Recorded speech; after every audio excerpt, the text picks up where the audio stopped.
Hi everyone and welcome back to my YouTube channel. So nandito ako sa Shore Residences. Ipapakita ko sa inyo yung ni-restore namin na unit. So ito yung 2-bedroom na rented na siya for 55,000 monthly with management fee and nakaschedule siya ng preventive maintenance every 2 to 3 months.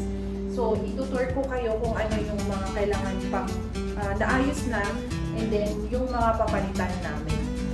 Don't forget to like and subscribe sa YouTube channel ko po. I'm Dale Publico. Dito sa Shore Residences, ang mga 2-bedroom is nasa dulo lagi. So mapapansin niyo. So yung mga nandito is 1-bedroom mostly, and ito is 2-bedroom and 2-bedroom. So sa mga dulo yung 2 bedrooms dito.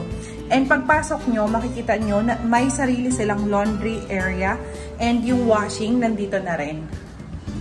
So wala kaming in-improve dito, nilinis lang siya namin.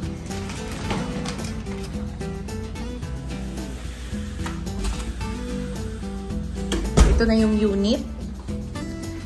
Yung kitchen niya, mostly yun ang nagiging problema dito sa SMDC na mga cabinet. Yung katulad nito, pinalitan na namin to eh. Ni-restore na siya namin. So dito, yung area na to is nadurog na siya. Nababasa kasi siya dahil dito sa leak. So pinalitan na. Ito naman yung ano dito, ref 2-door. So before, it's ano siya, 1 door. So nag-request yun si tenant, yung previous tenant. So ginawa namin 2-door and microwave. Yan. So ang naging problema dito is wala siyang plate. So titignan namin kung ano yung pwedeng gawin dito. Yan, katulad nito, nadudurog-durog siya. So, yung dito, ganun ang nangyari. Pinalitan namin, na-restore namin.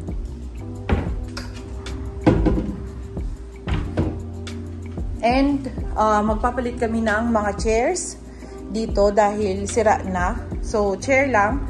And then, yung dining, hindi na. Same pa rin. Then, naglinis kami ng aircon. And ito, pinadip cleaning namin. So, ito yung mga dati kasi nabili namin na fabric.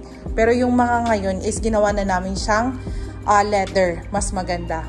And yung unit is facing ng amenities. So, dito naman tayo sa bedroom. So, ito, hindi na muna namin tinanggal. Ganyan na rin siya. Dito naman sa bedroom. Ayan. So, yan. So, nilinis lang siya namin. And lalagyan namin ng protector na to.